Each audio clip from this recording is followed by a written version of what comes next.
pembelajaran hari ini diberikan kemudahan dan diberikan kelancaran, serta anak-anak diberikan kelancaran dalam menjalankan puasa hari ini. Amin. Nah, anak-anak semua, hari ini kita akan belajar matematika. Kita masih melanjutkan untuk materi pengolahan data, yaitu untuk materi yang selanjutnya, yaitu untuk menyajikan data dalam diagram lingkaran. Silahkan anak-anak buka halaman 155. Oke? Dan anak-anakku sudah siap untuk belajar hari ini? Nah, anak-anak silakan untuk membuka buku halaman 155 ya. Nah, sebelum kita memulai pembelajaran matematika hari ini, agar anak-anak tetap semangat walaupun hari ini kita puasa, Bunda memiliki tepuk. Namanya tepuk anak soleh. Silakan anak-anak tirukan Bunda ya. Oke? Bunda hitung 1, 2, 3. Tepuk anak soleh. Aku anak soleh. Rajin sholat, rajin ngaji. Orang tua dihormati. Cinta Islam sampai mati. Islam, Islam, yes. Oke, anak-anak sudah sangat semangat. Nah, silahkan setelah ini anak-anak untuk menyaksikan materi yang berikut ini.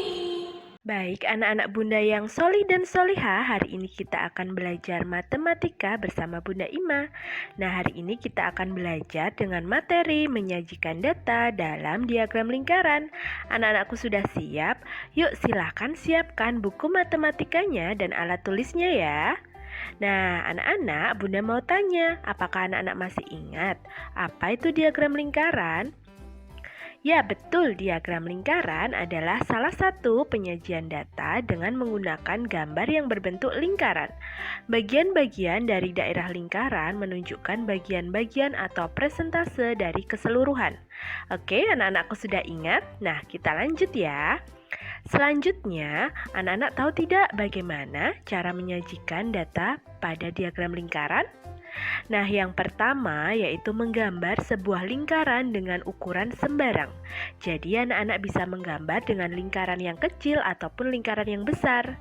Kemudian yang kedua, menentukan besar sudut pusat untuk masing-masing bagian data.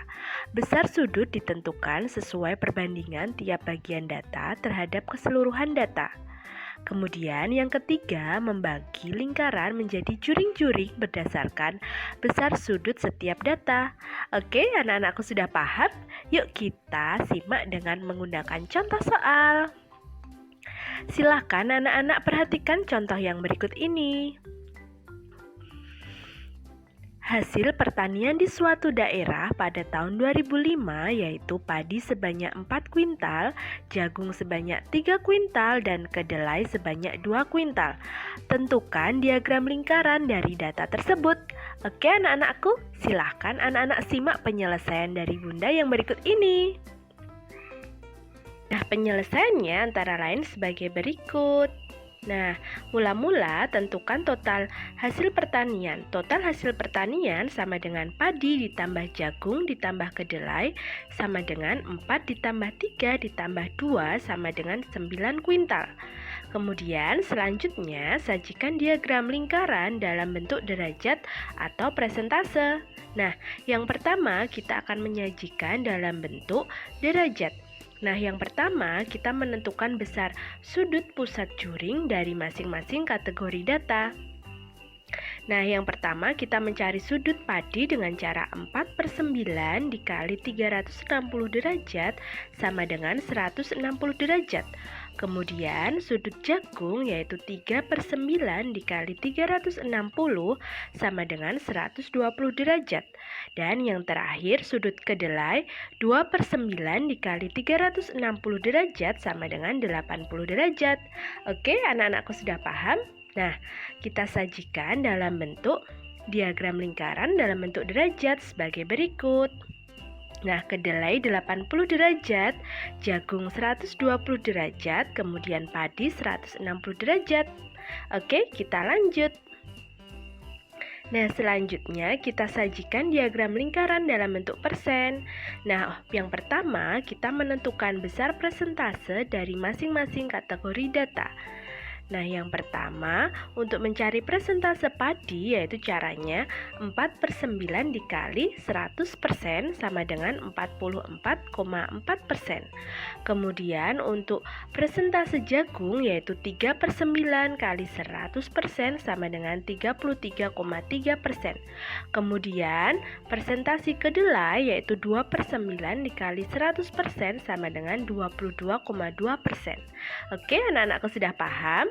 Nah, kita sajikan dalam bentuk persentase yaitu sebagai berikut. Nah, dalam bentuk diagram lingkaran, kedelai itu tertulis 22,2%, kemudian jagung 33,3% dan padi 44,4%. Oke, nah kita lanjut ya. Nah, selanjutnya anak-anak, untuk menguji pemahaman anak-anakku semua, mari kita amati yang berikut ini. Silahkan anak-anak simak contoh soal yang berikut ini. Sebuah sekolah memiliki 1.260 siswa. Di sekolah tersebut mengharuskan siswanya untuk ikut serta dalam kegiatan ekskul. Jika siswa yang mengikuti ekskul dibentuk dalam diagram lingkaran dalam bentuk derajat sebagai berikut, maka yang mengikuti basket sebanyak 130 derajat, kemudian yang mengikuti silat 80 derajat, yang mengikuti sepak bola sebanyak 100 derajat, dan yang mengikuti musik belum diketahui. Nah, soalnya atau pertanyaannya adalah berapakah jumlah siswa yang mengikuti ekskul musik? Nah, silakan anak-anak simak penyelesaian yang berikut ini. Nah, pertama-tama kita cari berapa derajat siswa yang mengikuti ekskul musik. Nah, caranya yaitu 360 derajat dikurangi 130 derajat dikurangi 100 derajat dikurangi 80 derajat sama dengan 360 derajat dikurangi 310 derajat sama dengan 50 derajat. Jadi yang mengikuti ekskul musik sebanyak 50 derajat. Kemudian gunakan rumus untuk mencari jumlah siswa yang mengikuti ekskul musik. Jumlah siswa yang mengikuti ekskul musik yaitu derajat ekskul musik per 360 derajat dikali total siswa. Nah, caranya jadi 50 derajat per 360 derajat dikali 1260 siswa. Sehingga hasilnya yaitu 175 siswa. Jadi, jumlah siswa yang mengikuti ekskul musik sebanyak 175 siswa. Oke, anak-anakku, bagaimana? Sangat mudah, bukan? Nah, anak-anakku semua, untuk menguji pemahaman anak-anakku semua kegiatan hari ini, silahkan anak-anak untuk mengunduh worksheet di website e-learning Sekolah Teladan. Kerjakan dengan teliti ya, tetap semangat, karena di teladan semua anak itu hebat. Nah, bagaimana anak-anakku? Mudah bukan untuk penjelasan materi hari ini, yaitu tentang menyajikan data pada diagram lingkaran. Anak-anakku sudah paham? Alhamdulillah, anak-anakku sudah paham ya. Nah, untuk selanjutnya silakan anak-anak untuk menguji pemahaman anak-anakku semua. Silakan untuk mengerjakan latihan soal yang sudah Bunda siapkan. Oke, jika sudah selesai dikerjakan, jangan lupa kirimkan